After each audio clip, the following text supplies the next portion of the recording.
Hey guys, Steve Stemley here, founder of LoKator Academy. I want to talk to you guys about the 9 and the 10 zone. I call them the freeze zones. They can be used for different things. If I'm facing a right-hander and I'm throwing in the 10 zone, that's the top corner of the strike zone.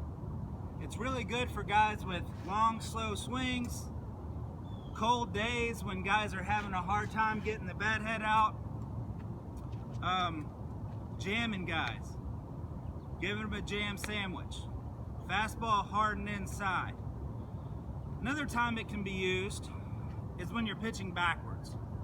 Pitching backwards is off speed early in the count, like a changeup or a curveball in an 0-0 count.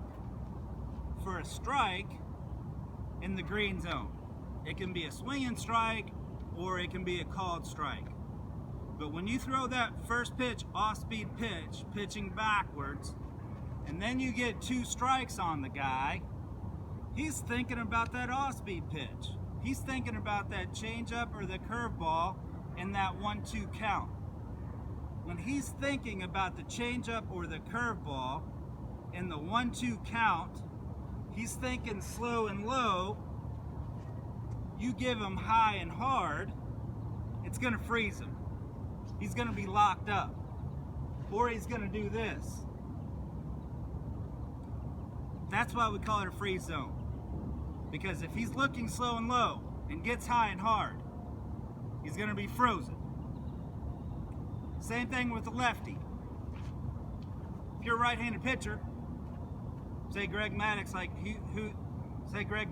like he used to do, go change up early, sinker away early, off speed early, get the hitter out here looking away because he's able to hit the 36 or the 6. Then he throws the 2-seam fastball that starts at the 7 and breaks to the 9. That got so many hitters doing this. He had such nasty movement and such pinpoint location. He could throw that 2-seamer starting at the 7 and break to the 9. Froze so many guys. So, quick recap. 9 and 10, jam a guy. Guys with slow bats, getting inside on their hands. Pitching backwards, off speed early, hard late.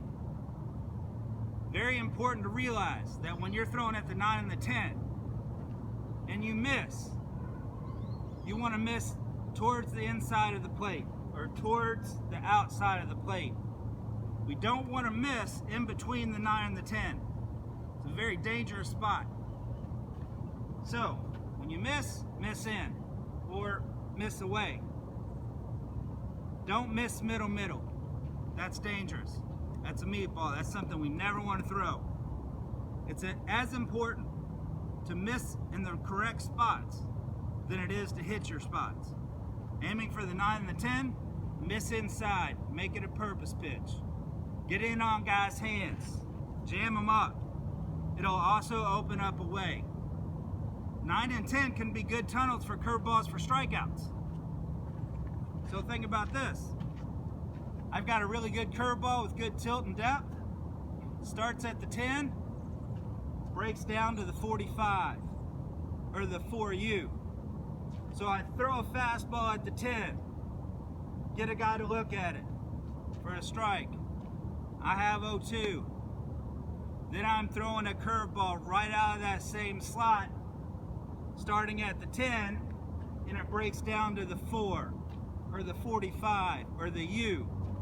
So that's when it buckles the hitter. Really good spot to throw your curveball for a strikeout, or a tighter, shorter breaking ball for a strike. If I've got a tighter, shorter breaking ball here, I'm going to start it at the 10 to end up a strike. But if it's a bigger breaking ball with more tilt, more depth, more movement, I'm going to start my pitch here for a strikeout, or even right down the middle for a strikeout. So 9 and 10 can be great tunnels for breaking pitches. Don't forget that. Very important. Thanks a lot, guys.